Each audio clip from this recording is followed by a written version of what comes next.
back to the UKLC. It's your boy, Real Daddy Scoundrel, here back with my boy Jake, Hitbrain Matthews as well. We are diving into week 4 of our UKLC competition. We've had lots of swings, maybe some roundabouts, but as it stands, Fnatic is still at the top of the tower. Now, for those of you that haven't been keeping up so far, we're running this funny tower format, which is going to like a King of the Hill inspired format. It's not quite that sort of that kind of way, but it is a sort of situation where we have one team defending the entire time. We're going to dive into that a little bit later on, but Jake, this has been a rollercoaster 3 weeks. Right now, XL getting knocked out in the first week. Last time round, Fnatic looking like the team to take everything.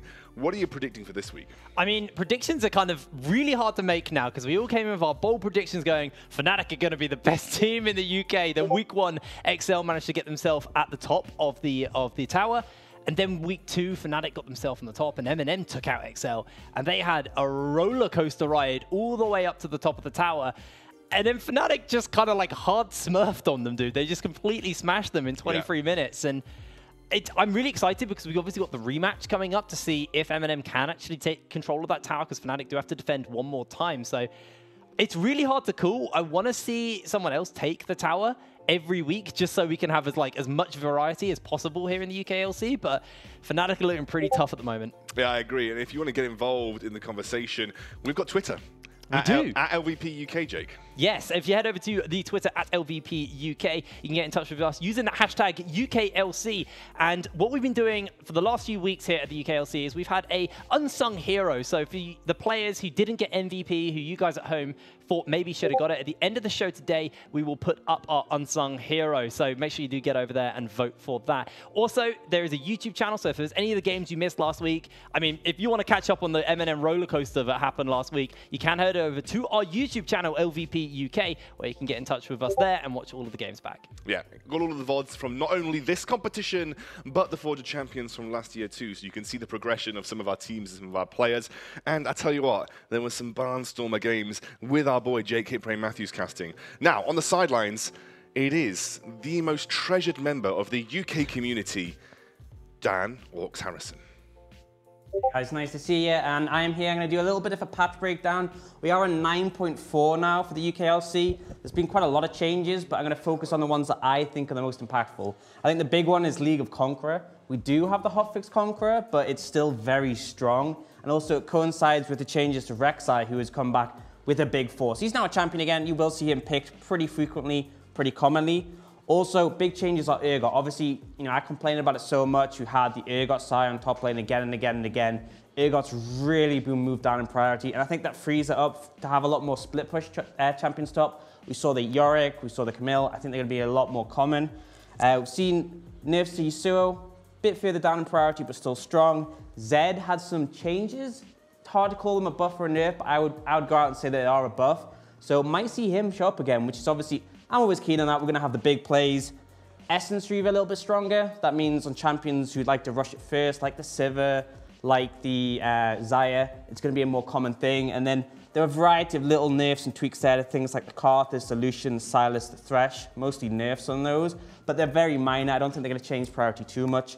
And yeah, I mean, that's the basic rundown of the patch. We do actually have a video, which we will be able to show you, which has a bit more of a breakdown, a bit more details. So hopefully we can skip over that soon. I'm going to head it over to Jake first. Yeah. To be honest, there's not the patch that's new. That's not what I'm excited about. We actually have a new member here on the team. We do have a new member of the team, yes. Hopefully they're going to get brought in. I was a very, very happy boy when I walked into the studio today to meet our new member. I'm not going to say that our jobs are in jeopardy, but our jobs are in jeopardy. I'm just going to go grab our new member. He needs a little bit of help, or she needs a little bit of help. It's very, very high talented tier caster we've got bringing into the team. I mean, that is the cutest dog I've seen in a very long time. Yes, so we don't actually have a name for the UKLC dog right now, which means if you can go on Twitter, hashtag UKLC, or go to @LVPUK, we would like to hear your suggestions. Dan did suggest Orcs Jr., but I'm not sure that she likes that, Dan. I've said I'm the most coveted member of the UK scene, so I feel like there's a better support with a better name suited for a dog. I like the name of Snuggly for the dog. We have a player Suits called the dog. Snuggly. Yeah, we have a player. you know. I'm going to go put our new member of the team on their special casting chair because, if you're wondering, likely going to get better insight from our wonderful new member than any of us. So let's... I look at the dog gets a nice fancy chair and we don't. There we go. I don't know. She's going to jump down. She's going to jump down, and then she's going to go wild to the studio. But that's fine. Well done. You're a good girl, aren't you? That's a very cute dog. Orcs, do you want to talk to us a little bit about the dog? Very cute dog. I'd say absolutely a good girl. She's off. Bye-bye. And she's Goodbye. gone. But yeah, we do actually have the patch breakdown video. Unfortunately, not more of the dog yet, but we will have a bit more later. So let's have a little look at that.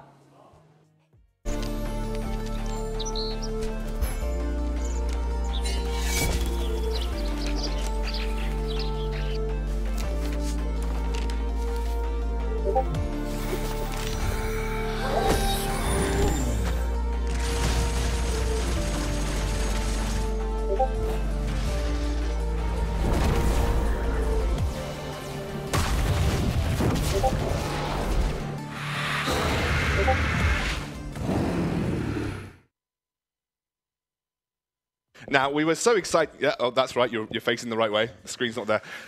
We were so excited about the new member of our team who doesn't have a name. Like we said, I want to know your names. It has to be serious. I don't Ox Jr. No Ox Jr. Maybe Scoundrel Jr. That's a good one.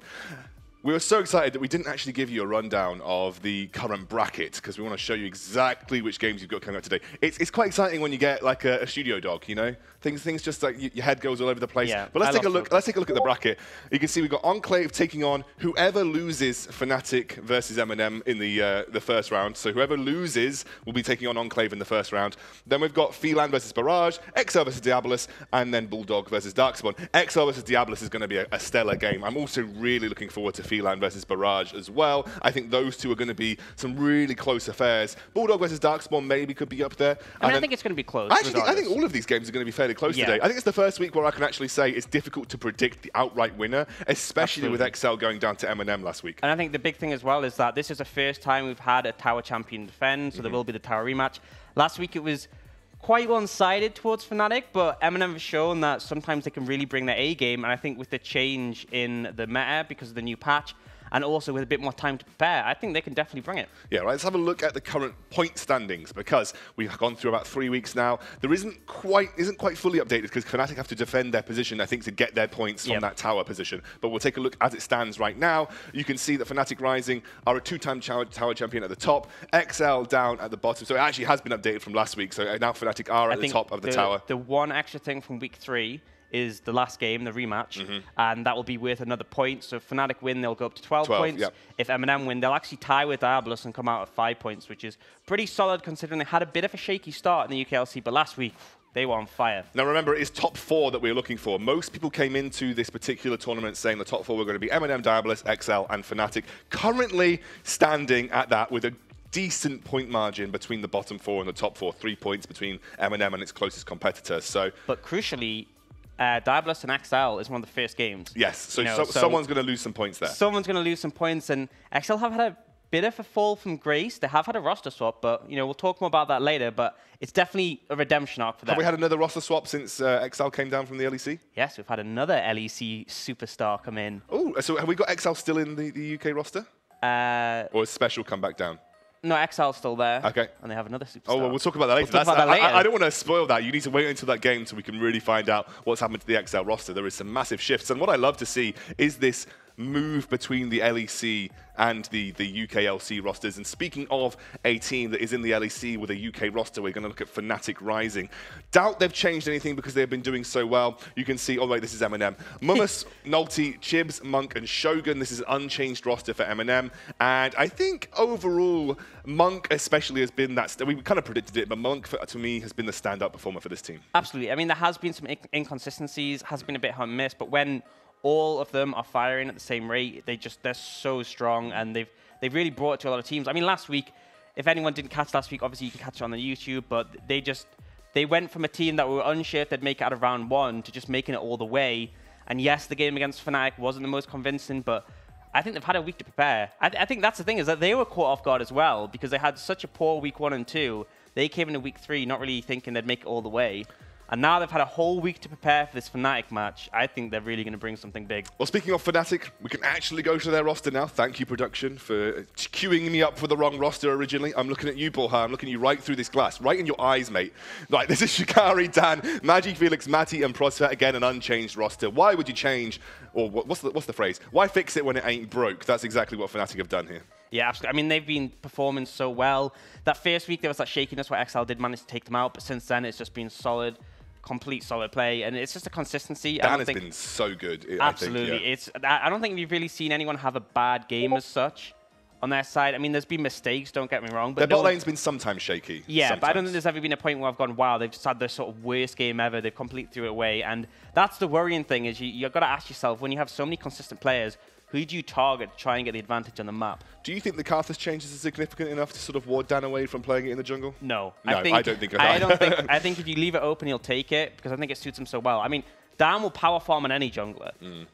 Karthus is the power farm jungler, so I just think it's a bad combination to put together, and it makes things so difficult, because we talk about this consistency thing. You're not going to get a massive advantage in any of your lanes, but if you get a slight advantage, if you're doing slightly better than the bot lane, the Karthus ult can be enough to turn it around. And that's what we often saw, is that even when teams got advantage in the bot lane, suddenly the Karthus ult just flips it on its head. Yeah, well, Karthus ult was untouched, so that's one of the big power things. It was just his Q that got changed, the solo, the individual target damage, and the damage in general. But I don't think those changes were significant enough. A bit of base changes, but apart from that. I think the crucial thing that I like is that Rek'Sai is so much higher in priority now. And I think that's the sort of jungler where... That can put pressure on Karthus, You can put pressure on anything, because it has so much good control of the map. And the key thing is the gank paths. It's been a long time since we've had Rek'Sai in the meta. And the fact that you can just tunnel over a wall almost anywhere, you can definitely make a lot happen with that champion. So I think it's a situation where if he does take something and want to farm up, you take the Rek'Sai if it's left open, and you punish those lanes. I think that's really interesting the way you phrase that, because there's a lot of set jungle paths right now. A lot of people will say, well, that's the Tarzan jungle path, this is this jungle path, blah, blah, blah, blah, blah. But Rek'Sai kind of takes that all over. You know, Rek'Sai she can burrow under everything. She can change her jungle pathing completely. Those gank paths, a little bit like Jarvan. We're seeing a lot of Jarvan in the meta as well. We saw a bit of it in the LEC too. So those kind of junglers that can switch things up away from the norm is something that we may see a bit more of this week with the Rek'Sai changes. And that's the thing is people are so used to these very fixed gank patterns, or when you're against a Karthus, they're used to no gank really coming through.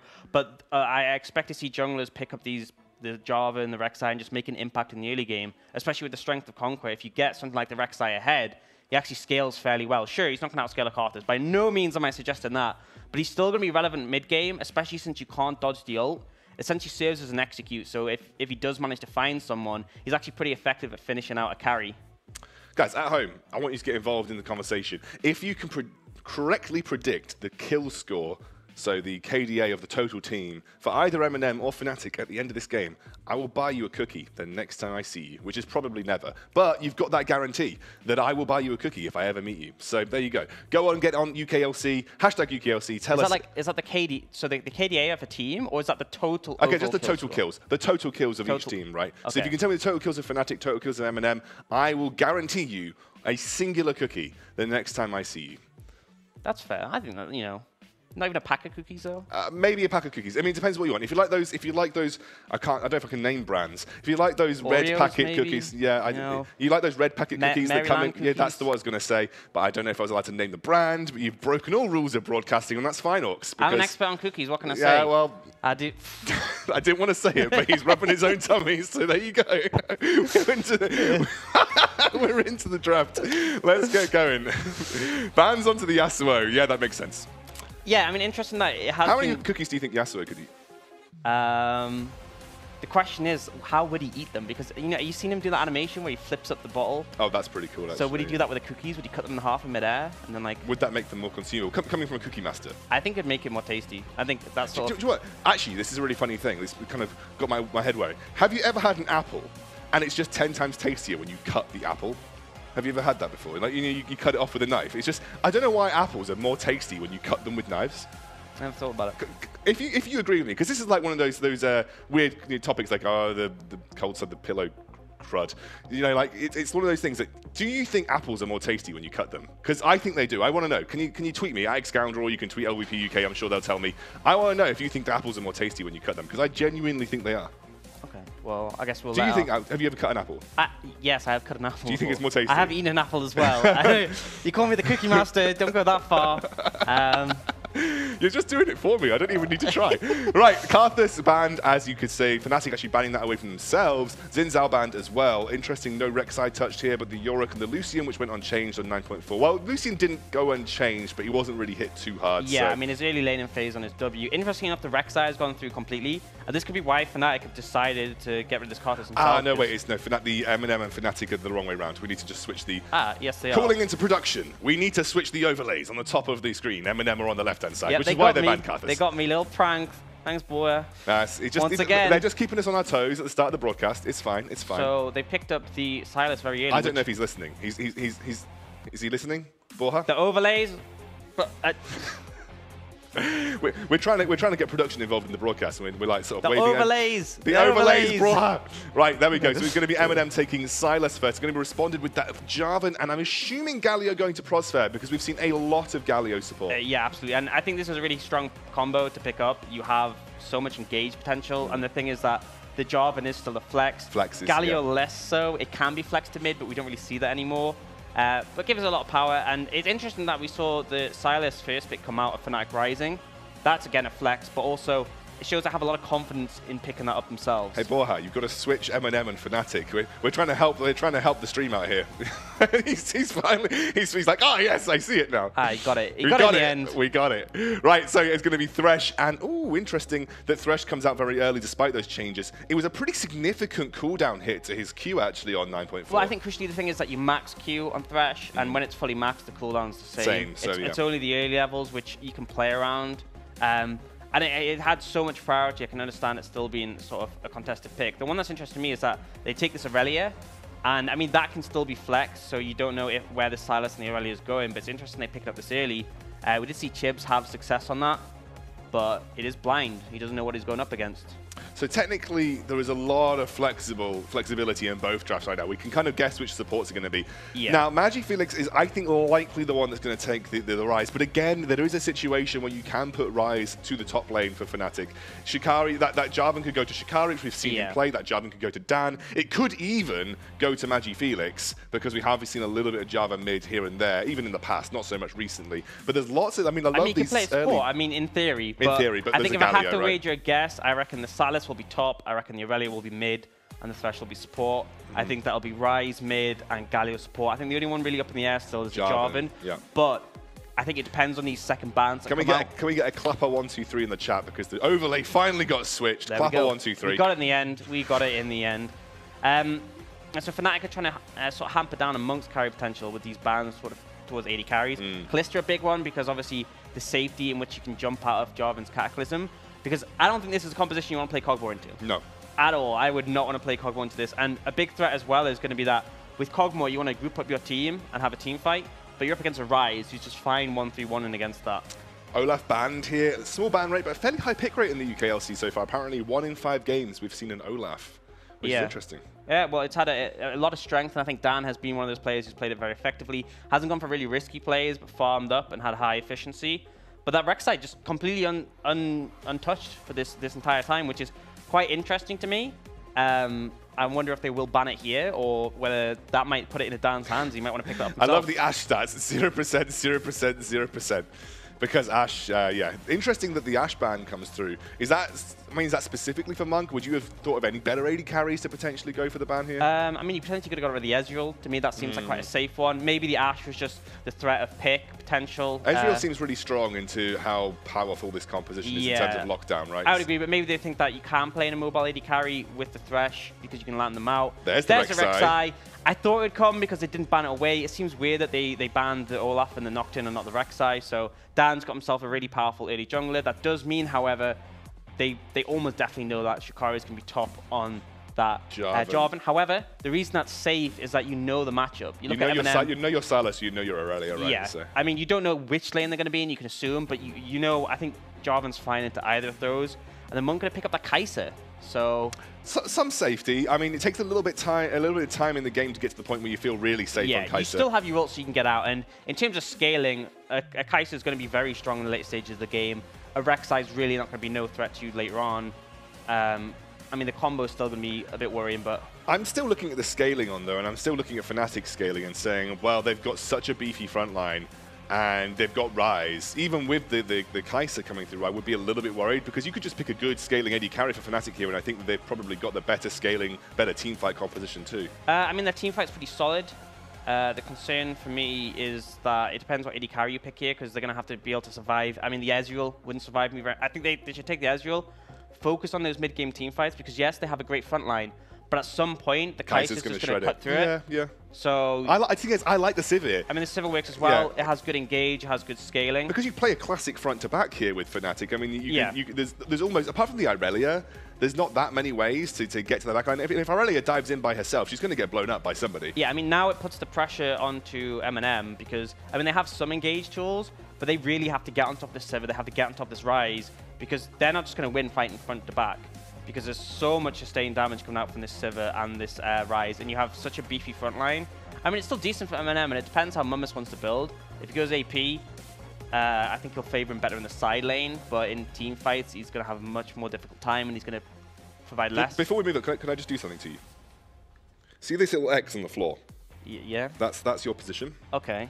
See this little X on the floor over here? But what if I want to stand close to you? I feel so far. Yeah, I know, but I'm slowly getting pushed off screen like this. You're going like this. Just okay, you're talking slowly, and I'm like over here, like, oh yeah, I love champion select off the screen. Okay. So this is your little X. Yeah, got it. Cool. Now you see. Now there's a nice symmetrical gap between us on the screen. Yeah. Oh, sorry. Let's keep pushing me back. Right. So let's talk about the. Dan, please. I'm trying to be serious. Okay. This is serious time for serious breakdown of compositions. Yep. Dan. Yep. Win conditions. So I think that Fnatic have the advantage in the 1-3-1, mostly due to that Ryze. I think they also, if they fight front to back and they can protect the Civ and the Ryze, they have the advantage there. But I think that if there's backline access from this side of MnM, they can come out ahead, and it comes down to how well Monk plays on this Kai'Sa, because a Kai'Sa can always take over a game. Obviously, the dog needs to be called Pug More. I think that's not too obvious. Do you think that a dog looks like a void beast? I think it's pretty mean. Pug More. It's not even a pug. Yeah, it's actually, what breed is that dog? It looks like some sort of poodle cross. Dog. It's dog. Okay, cool. I can't get it wrong if you go for the highest denomination possible. I wasn't wrong. Yeah. Okay, I think when it comes to ease of execution, I'm looking at Fnatic, because this is something that people don't talk about this enough, I don't think, especially at this kind of like not LEC level of play. Yeah. Ease of execution is so important. Like, if I can just, as an AD carry, if my one role is to say, put tanks in front of me and right-click, like, as Civic kind of does, that's right? the thing is that that's how you play the team fight, but also in a 1-3-1, Civic can just wave clear, wave clear, wave clear. You have the Ryze to split. I feel like the difficulty is that Irelia and the Sylas really have to make the Civir's life difficult for them to effectively team fight. I agree, and this is where I'm now looking at MnM and I'm saying, right, well, actually, can we name the dog Cookie after this bet? Yes, we can, Reclamation. I actually quite like the name Cookie. That's the best suggestion that we've had. Reclamation, you're a bad. You're a lad. I tried to say like something beginning with a B, and I said a lad. Anyway, if you look at MnM's composition, I think the pressure is on Chibs and Nolty to camp mid to get Chibs ahead versus Magifelix, which I think is a really difficult ask going up against a guy like Magifelix to get him rolling. You know, I'm going to argue you say it's a difficult ask, but I think Magifelix is arguably one of the easier targets, because Magifelix is a great player without doubt, but also there's been times where he can be punished. I think compared to players like Shikari, there's a lot more potential to find him sleeping. I think Monk also needs to play this game a little bit like you'd see Inax play. I think this has to be a Kai'Sa ultimate to the backline to take out the Sivir. Because once the Sivir is down in the late game, I actually think Fnatic are going to be lacking serious damage out there. Yeah, I agree completely. I mean, the problem with Ryze is gated by his cooldowns, although they can be short. You're going to struggle to kill a whole team, especially if you get CC'd. So I think that's the thing, is that MnM just have to completely commit to taking out this backline. Unless they can get some advantages early and just win off that. So do you think this could be a mid-game win for MnM? I mean, the problem is that you're going up against a Ryze and a Jarvan, and we know Shikari in this top lane. I mean, if he starts to snowball, that's going to be so difficult, even for Monk on a Kai'Sa, to get out of that. I mean, I think the mid-game, definitely there are some advantages to them, because I think the backline of Fnatic is going to be less useful. The issue is the front line of Fnatic is going to be very strong at that point. Yeah. Jarvan, Galio, Rek'Sai are... I mean, they've got enough damage between them to basically execute someone who they jump on. So I think that the amount of damage coming out from MnM, they will have that advantage in the mid game, but it's not that clean cut. And I think the fact that they have to play the team fights in a specific way to win might make things dicey. And I just feel like zoning Chibs pretty hard. He's going to miss the cannon minion then, so not the sort of way you want to start. Is it worth? That's the question. Matty and Prosper pushing this lane. I mean, you would expect Matty and Prosper to have the push here, just because it is a Sivir matchup. And Prosper going in, gets the taunt on to... Is he going to get the kill? No, Shogun, I didn't want to go too ham on that, because Prosper's actually forced to flush away. Monk going for the final basic attack. Can Matty stop this? Monk is really going for it. First blood over to Monk, and now Matty has to look for a response, but he is only Sivir, and he's only level 2. That was a little bit of an oopsie-daisy from Prosper. Just over-aggressive from Prosper, just completely underestimate the damage. The thing is, this Thresh, it's so much easier to apply your CC and back off. Prosper went in, used all of his abilities to get that CC on a Shogun, and then when they didn't find the kill, he was just sort of left as a straggler. What do you make of the no Aftershock changes? I think there's been Aftershock changes on 9.5, but 9.4, we've got a rise with Aftershock in the mid lane. Yeah, I mean, I think... It's quite common, right? But yeah, but I think it's sort of it's gone down a bit in priority. People have been going phase rush a lot more, but I think it's very matchup dependent. You're playing into an Aurelia who has so much burst, you want the Aftershock, and I think it's a good pickup here. Good to see some thought behind that pick coming up from Magi Felix. The dog should be called Noodle. She literally looks like a bowl of ramen. Thanks, Abby, Jake's girlfriend. Sorry, I did that because I was looking directly Jake in the eyes through the glass screen. And he's waving at me, and now he's kissing at me. Thank you, Jake. Very sweet of him.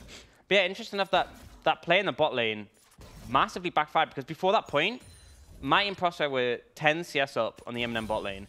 And now Monk's managed to equalize, he has an item advantage, and he's got that kill under his belt. So they essentially had a big lead bot, and they threw it all away. Which, I'm going to ask for your opinion on this. Was that a bad decision? Yes. Yep, that's a solid call, solid call. So the big wave now pushing back in towards Matty and Prosper here. Should be able to get a significant amount of CS back into their position. Oh, that's a big flash gank from Chibs. Chibs is so low. Oh. Final basic attack comes in from Magi Felix, and that was out of the blue from Dan. Very unlike Dan as well to be that aggressive. I mean, I think it's good. If you're playing Rek'Sai, you need to be aggressive like this. And we talked about how Chibs and Nulty can set something up mid lane, but Ryze Rek'Sai is so strong. You root them up, the Rek'Sai can tunnel in, and then committing both the flash. That's just the confidence they have. They were dead set on getting that kill, and they ended up getting it. And for a second there, for a split second, I thought Chibs might have got away, but Magi Felix lands that crucial auto attack at the end. Shikari just teleporting back to lane after Mummus has kind of been winning the majority of the trades here. You can see Executioner's Calling comes out for Shikari very early on. Yeah, he doesn't want to deal with that Kingslayer healing. I think it's a good pickup, because you really just aren't going to win trades against him if you don't have that. It's very much turned into League of Conqueror here. You've seen it's been picked up by Chibs on this Aurelia, it's been picked up by the Silas, the Jarvan, the Rek'Sai. It's in a very strong position right now, and the thing is, it's great for AP or AD champions as long as you can stack it quickly, which Silas obviously can. And that means the difference is here is normally on the Jarvan top we've seen the grasp, and now he's going the Conqueror. He's going to have a lot more damage in these sustained fights. So if Mummus' healing is reduced, he has to be a little bit careful. Could end up falling if he doesn't respect the damage coming out from that Jarvan. Yeah, that's a clever pickup, I think, from Shikari, actually. Just knowing that he's going to need that to make sure he doesn't get dominated in some of these toe-to-toe trades. You can see Dan and Magi Felix heading down towards this bot lane. Here comes the ultimate from Ryze. Prosper moving in, jumps onto Shogun, looking to take him out, but they go straight onto Monk in the backline, who does not have that flash. Dan gets the kill, Shogun goes down, and Nulty can do nothing but watch as the rest of his team gets annihilated. Oh, just a great play, but Chibs is coming in. Chibs comes in, the ultimate misses because Matty flashes, but he does get the really long range stun. Dan has a huge knock-up, but the taunt comes through. They're going to go back onto Nulty as they get a 1-for-1 trade. Fnatic turn things round again. Yeah, and Chibs thought he had an opportunity there, but the good flash from Mighty meant he was only able to trade his life, and in the end, not really worth it. Fnatic coming out way further ahead in that play, and that's the power of having that strength in the mid-jungle matchup. They get the roam down, and crucially, they played it flawlessly. Monk tried to get away from the tower. Dan was just on him like a laser, and then crucially, there might have been enough time for him to survive, but Matty managed to land the boomerang blade just to finish him out. So, 20 CS advantage for Matty in that bot lane, by the way. 20 CS advantage. That's a huge, huge advantage given the way that that lane started off, and now Matty is 1-0-2. This is not a great start for MnM, as well as the fact that their Irelia is 0-2-1, falling behind in CS to MagiFelix. And really, I think Chibs is going to be one of the prime instigators behind actually putting pressure onto this backline, which is so safe for Fnatic if you don't have this Irelia that is snowballing. Yeah, I mean, the Irelia is going to put in so much damage when you're trying to dive the backline. If the Irelia isn't there, with that damage, it's going to be a very dicey situation for MnM. So not a good start, but still there is hope. They just need to sort of transition things a bit better and get some life to this mid lane, because Chibs is being pressured out very hard. You can see the vision control coming in. Dan just giving so much freedom to MagiFelix, and we talked about how maybe MnM could exploit him, not when Dan makes it his camping ground. Crossfire and Shogun just going toe-to-toe a little bit there. Prospect's played a really good Galio over the last few times that we've seen him. Other than that level 2. Yeah, I mean just across multiple games that we've seen from him in Galio. Just other than that one. Other than that one thing, which really hasn't impacted their lane whatsoever, and they seem to have got away with it scot-free. In fact, I think Prospect played that dive incredibly well alongside Dan too. Yeah, I would definitely agree. I mean, it did impact the early lane a little bit, but they got saved by the roam from MagiFelix, and Dan came out to help them out. But yeah, his Galio's been really solid. I think he was very quick to pick it up when it sort of started to become meta, and as said, he's happy with the sort of utility the pick offers, and also the contribution to the engage potential. And that's a big thing with Galio, is that his primary engage isn't the best, but his follow-up is so strong. When you have the Jarvan already with the engage, it's a great situation. So we had the vote come through from Twitter. Thank you if you voted in that. Please make sure you continue to vote in our UKLC Twitter polls, which you can find on LVP UK.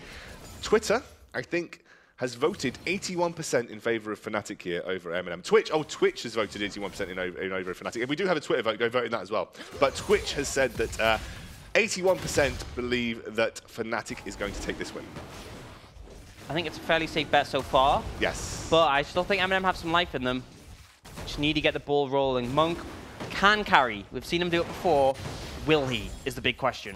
I love how we keep coming back to that. The Monk will carry, Monk can carry. He is definitely on a pick that could do that. Kaisa very, very strong, able to shred those beefy front lines, can keep herself out of danger as well. However, you have to be so careful with the use of that ultimate, especially versus multiple engage tools like the Jarvan, like the Rek'Sai. If they stagger that, actually could put a lot of pressure on Monk in teamfight situations. You've also got to turn your eye to MagiFelix, who is now 20 CS in the lead over his opponent, Chibs. I mean, that's a scary thing, because in a situation late game, I'm actually going to hold off though, because Dan and MagiFelix might be checking over here. They are indeed. They are going to get eyes on as Shikari makes his way down. Nolty immediately engages onto MagiFelix, who is now stuck in the middle. Everybody has completely abandoned him, and he's forced the flash as well, as MagiFelix kind of baits the ultimate out there. A good collapse from MnM means they will get Rift Herald, and not much that Fnatic can do about it. And Shikari's actually trapped in a bit of a bad situation here. There's no real easy way for him to get out. Here's a Jarvan though, so his escape options are fairly good, but you can see Shogun collapsing down. I think this might be the end for the Jarvan. Yeah, unfortunately, there's the hook coming through from Shogun. He's going to use that Lantern to get him through. Oh, he actually flashes over the wall, but Chibs is not done with him. Simple ignite and Q, and Chibs will pick up the kill. I mean, in terms of trading summoners, you got the 2 summoners from Chibs for the one of you. I'd take it, but still not the best situation to come out of that. They try to contest that dragon, and crucially, the TP coming out from Monk. If he had heal, that might have saved him in that earlier dive. But he opted for the TP, and that actually helped them out massively in that play, because it was a big part of why Fnatic decided to back off. They knew they'd have a numbers disadvantage. And yeah, so smart play from MnM, showing they still have some life in this game. Yeah, Fnatic actually anticipated that Monk would stay top after the teleport, I think, and have made a very early switch, bringing that Sivir up to the top lane, despite very little damage onto either side of the turrets. In fact, we've only lost 3 turret platings in total this game. 2 of them lost from MnM's towers and just 1 in the top tower for Fnatic. But that is, yeah, that super early switch, I'm guessing because they were just predicting that Monk would stay top. Yeah, well, I mean, I think she should definitely be called Governess, but Snuggly is also acceptable. That's from Governor, or rather Azu Govs, who was originally one of Governor's, I think, original teams. No, it's Governor's girlfriend. Oh, is it? Raise Your Govs is the Governor's Governor account? Yeah, because he was on a team called Raise Your Governors, right? Yeah, and then she made that account. And there we go, it's an engaged Matty pops the ultimate, but Shogun already has that Lantern ready for Monk. Not much in the way of protection or response here for MnM, but whether Shogun and Monk think they can defend this by themselves, that is the question. As Shikari manages to clear out the bot lane wave, but this is going to be a Rift Herald released in the bot side of the map, and I don't think Fnatic are going to be able to get this tower before the Rift Herald does. Yeah, no, it's the power of that Thresh, managing to get Monk to safety without using very much, and this Rift Herald, as you said, is going to mean they take this tower first and they get a lot of platings. The only thing to be careful of is Chibs getting pressured a bit in the mid lane, but I mean, tower advantage to MnM. You say that Chibs has burnt his flash. Unfortunately, Felix and Dan could not capitalize. And actually, if you take a look at Dan, he's falling behind in experience to... Which is rare. Yeah. It is very rare for that to happen, and it shows he's trying to make this more proactive ganking sort of pattern, but he will fall behind against the Sejuani in farm if he keeps this up. And the problem is the Sejuani is going to scale a lot better than he will in terms of this beefy frontline CC machine. He should be able to get level 8 off this red buff, which he does. But it's just a little bit unusual to see a Rek'Sai falling this far behind. You'd expect a Rek'Sai to be power farming his way through that jungle, especially with her jungle. I always forget Rek'Sai is technically a female champion. But it is just a credit to Nulti to be able to respond on the map and farm at the same level and keep himself toe-to-toe with Dan. Yeah, absolutely. And obviously, Dan has had more impact in getting that kill and 2 assists in that dive bot, but Nulti managing to secure that Herald, gets that bot lane tower, has kept this game very even at this point, and we sort of have to take stock of where the AD carries are right now because they'll be the big ones to watch later on. We see there's been an Essence Reaver picked up by Xmighty, which is a really solid 1-item spike now. The extra 5 AD doesn't seem like much, but it does make a difference. So you have 65 AD, you have 25% crit chance, you have 20% cooldown reduction, very well-rounded 1-item spike. Monk, however, he's going for that BF double pickaxe, so he has the empowered Q, a lot of single target damage if they manage to catch someone out. Yeah, he's definitely gone for the sort of flat AD just to make sure that he can get that evolution as early as physically possible.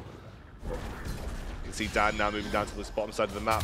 Matty does land a Q, and he's not going to go any further than that because that's a stolen ultimate, and now Mummus can get away as well. Crucially, we are seeing MnM move their bot lane down towards the bot side of the map. They took a bit long to do this. I thought they were maybe making a mistake because this Infernal Dragon was spawning, but they've made the move now, and looks like they are going to want to contest this, and both teams getting in position to fight for this Infernal Dragon. Yeah, so here comes the teleport coming out from Shikari. He knows this is a fight that Fnatic are going to want to take, where the Prosper goes for the slam jam. When Shikari jumps in, Prosper already in. There is a massive taunt, but that is the Infernal Dragon already going down. Here comes the Galio ultimate. It will knock up most of MnM as Matty is forced to flash over the wall, but this is that mid-game. Felix was nowhere to be seen, and Monk goes on a tear with Chibs. That is a huge fight for MnM. absolutely, and they just come out so strong there. Nulti secures the Dragon.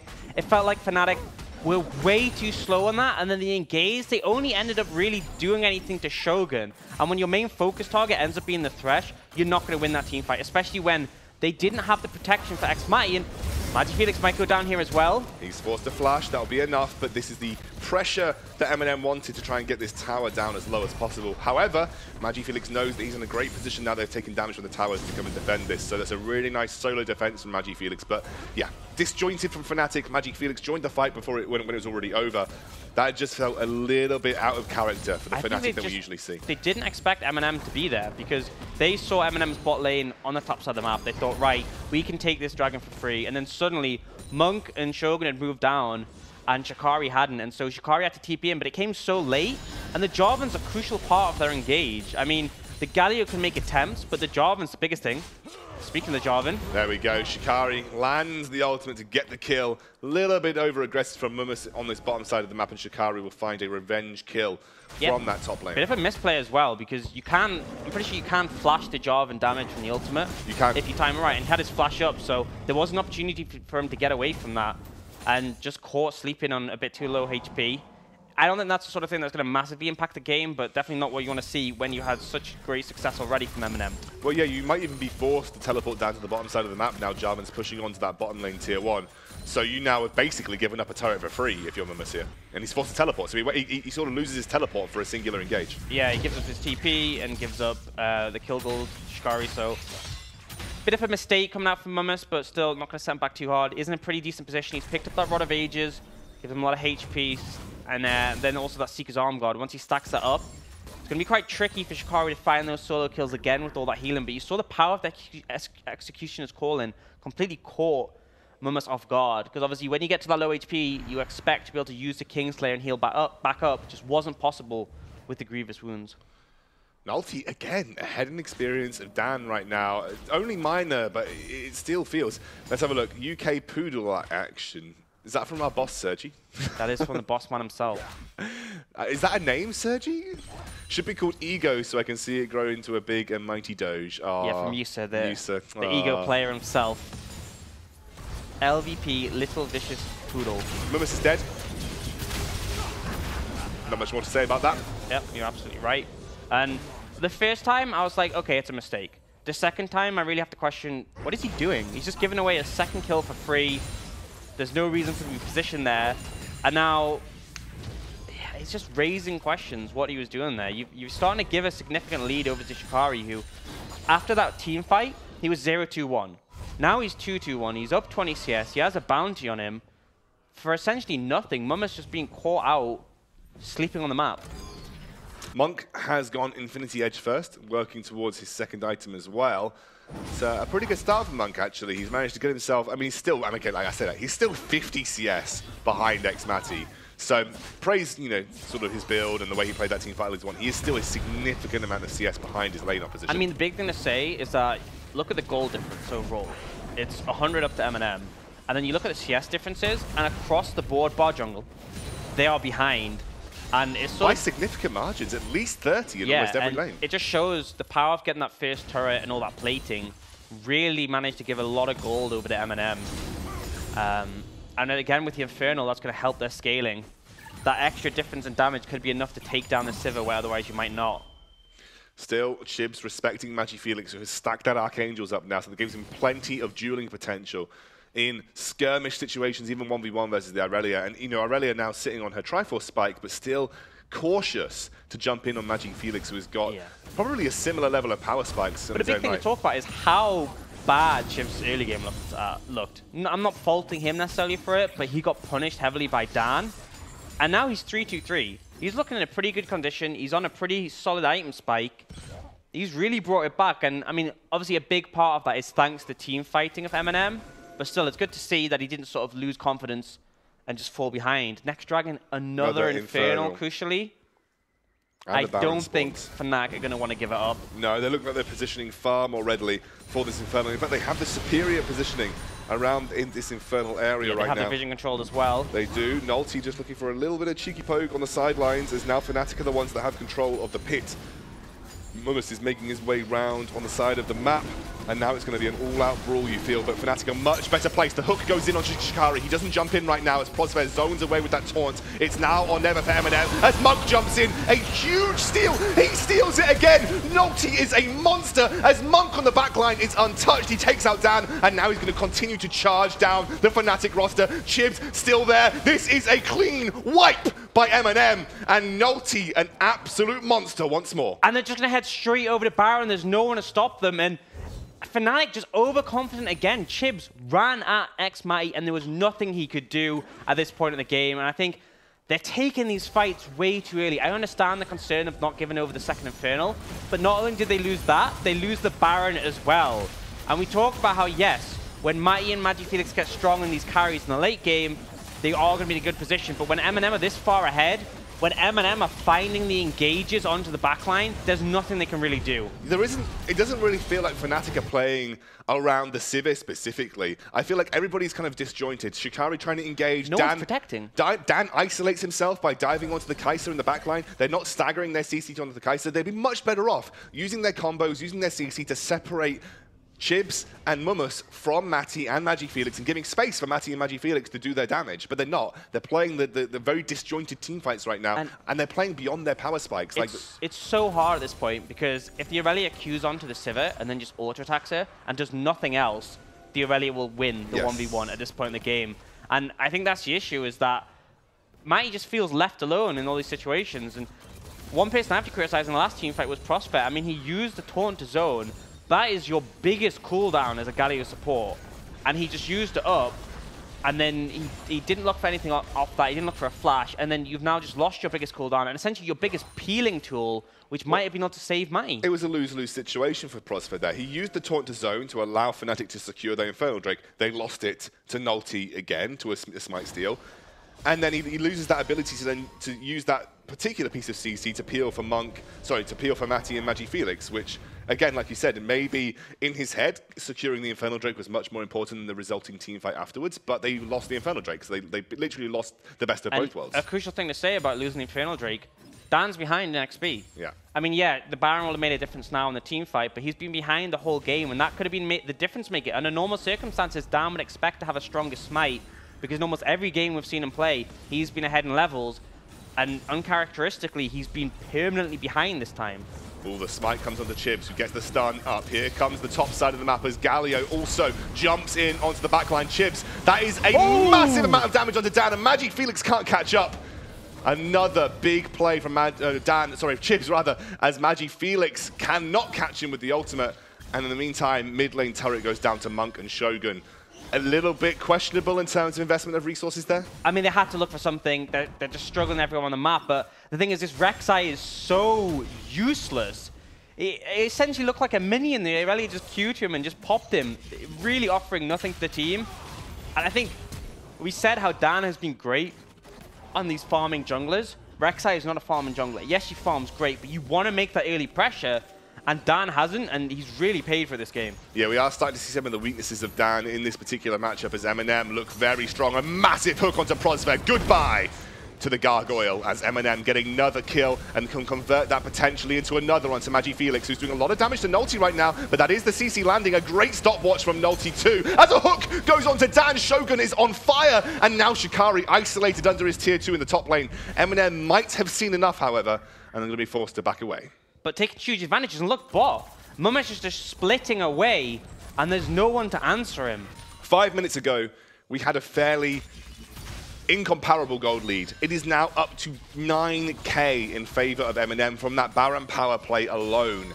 That is a huge, huge swing, and Fnatic still need roughly 150 CS on their Sivir before we even get to a point where she's going to do... I mean, all I have to bring it back to is remember what happened last week. We had Fnatic against MnM, and Fnatic slaughtered MnM. It was brutal, it was just so quick, and they just absolutely dismantled them. And now we're seeing a Fnatic who look lost. And I mean, you got to ask the question is, how have things changed so drastically? MnM have obviously done some great preparation, but Fnatic just, they don't look like the same team we've seen before. It seems like they're not doing enough to protect Xmai. It seems like Dan has picked this early game jungler and then has just been essentially He's been the weak a walking ward. Both him and Prosper have been the weak links this game, unfortunately. Yeah.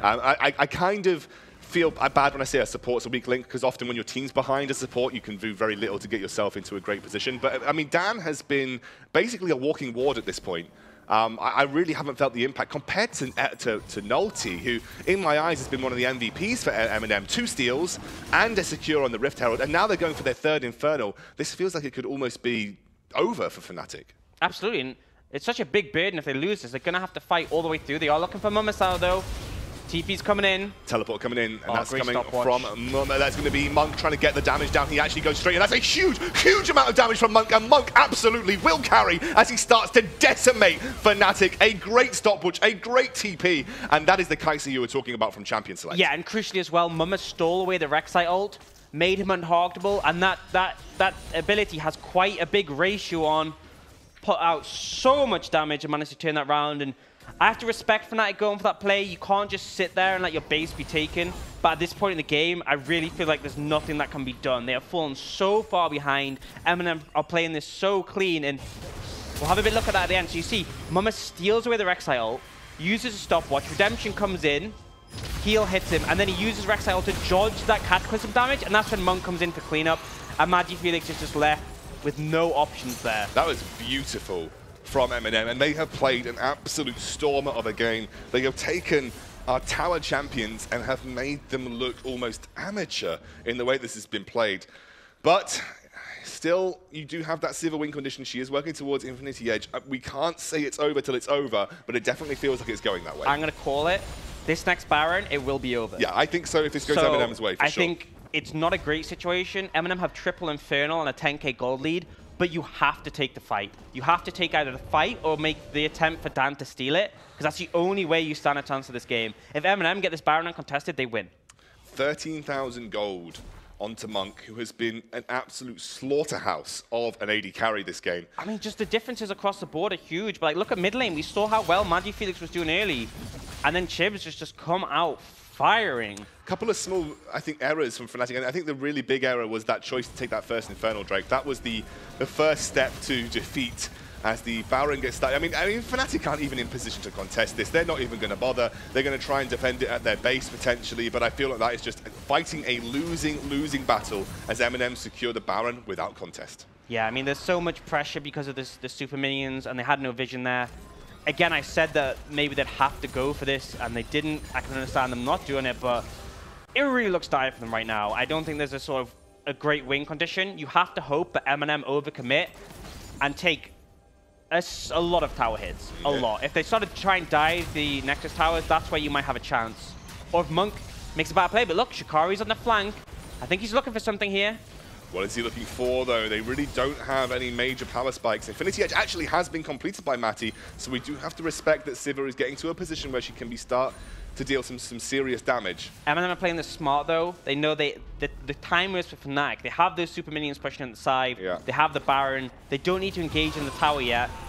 They are going to take it out, and this just frees up so much more of the base. They can take that inhibitor. Fnatic have to look for something now. Frostfire only gets the taunt onto Nolty in that front line, who's so beefy, so tanky, and he can take so much damage as Dan dives into the back. It's going to be Monk, who is so low, but is still pumping out damage as the rest of MnM starts to churn Fnatic into dust. Matty gets taken down by Chibs, and now it is MagiFelix versus the world as the triple kill comes through for Chibs on his Irelia. This is going to be MnM taking the top of the tower away from Fnatic. And what a dominant performance. It just seemed like a different team from the one we saw last week. I mean, yes, MnM had a great run last week, but every game looked a bit hit or miss, looked a bit indecisive. They managed to win them out until the Fnatic one where they got slaughtered. And then this week, they just murdered them. Absolutely. I mean, that didn't even look close. I think there was some, I think we're having a, did our fourth caster get things right? Have we given her, has she got an official name yet? Not yet, there's no official name. Well, I quite like Cookie. I think Cookie's a good name. Yeah, I agree. She's very well behaved. Very well behaved. My dog would not be this well behaved. Yeah. He would be all over the place. Casper would be like chewing the cables, knocking down the cameras. He's better behaved than Jake, to be honest. Better behaved than Jake. In fact, can we get a petition to replace Jake with, well, we don't have a name. We're going to go for Cookie for now, but can we get a petition to replace Jake with Cookie? Because I think the play casting on this little one would be great. Yeah, I would like to hear some barking. I haven't actually heard a bark yet. I haven't. She's been so quiet. So, at the end of that game, I mean, kind of the result that no one was expecting, including Twitch chat, who said 81% in favor of Fnatic. It definitely started to fall apart from that Infernal Drake, though, right? Yeah, I mean... Didn't it, Cookie? Didn't it? I think they took the fight at a point in the mid-game where we talked about how... I mean, we do see the MnM jersey now up on the wall. That was Tower Champions for the first time. Tower Champions up on our famed Tower Champion spot. Crucially, Sivir was fighting at a point when she was just an ult, and then you have to rely on the front line to make something happen. You have to rely on the Jarvan Galio engage and the Rek'Sai to pump out this damage, and they just seemed a bit lost. And it felt like the engage didn't come in really effectively. It felt like on this Galio, I saw so many times Crossfire would charge up that taunt. I'm like, he can flash in, get a 4-man taunt, and he just didn't. He just held it every time. I mean, he had his flash on several instances. Even that last one, when you saw him taunt Sejuani, he had his flash there. He could have flashed and taunt some more vital members, but he just didn't. And it felt like Fnatic just didn't want to win. I mean, I don't want to put that sounds really harsh in them, but they really just weren't the same team we saw last week. Because last week they looked like they wanted to get this game done as quick as possible. And this week they also look like that, but they look like they wanted to lose it as quick as possible. Well, it does mean that MnM are now our current tower champions. They will sit at the top of the tower this week, and Fnatic will take their place in the bracket that you may have seen earlier. In fact, Fnatic aren't done yet. The next game of the day is going to be Enclave versus Fnatic, which will be our first game of our round of 8 tower format for this week, so they have another chance to come back and find their way to the top of the tower. It's a big hit to the confidence as well, because I have no doubt Fnatic, they stomped MnM, and they probably thought they were going to come and stomp them again and then just essentially sit most of the week out until they got challenged. Now they have to go straight into another game, which they may not have prepared for that well. And we've seen Enclave have some good performances against the likes of Fnatic and the likes of Excel. So if they lost this game as well, this next one, that would really be dire for the team who are currently #1 on the scoreboard. I think we've got some graphics to show you how this has shaken things up, because we now have the points that have shifted around. MnM getting that win means we've got a little bit different. That point that could have gone into Fnatic, now MnM are going to pick up some extra points. So we should have something to show you guys to see exactly how it's going to be panning out for this week. Because again, like we said, Fnatic have taken that spot versus Enclave. And you can see here, there we go. Fnatic rising at the top with 11. MnM pick up that 1 point and tie themselves at third with Diabolus, and that means now Barrage, Darkspawn, Enclave, and Phelan have got 4 points between themselves and that playoff position, which is the top 4. Yes. So that is a huge, huge gap. You have to get through that first round. You have to start getting some extra points. It makes the fight for top 4 a lot more difficult, and I think as well as that, it's not over for Fnatic. Obviously, we have this next game, which we're going to see, so Fnatic can still win a lot of points in this week. Yeah. It's not as bad as last week when XL went out and that was like, you're done. But still, that has to shake your confidence, because going out of last week, I thought Fnatic were the best team. And now I'm like, well, they were. So we are going to go to a very short interlude. And when we're back, we'll have Fnatic taking on Enclave for our first game of the round of 8 here at the UKLC. See you soon.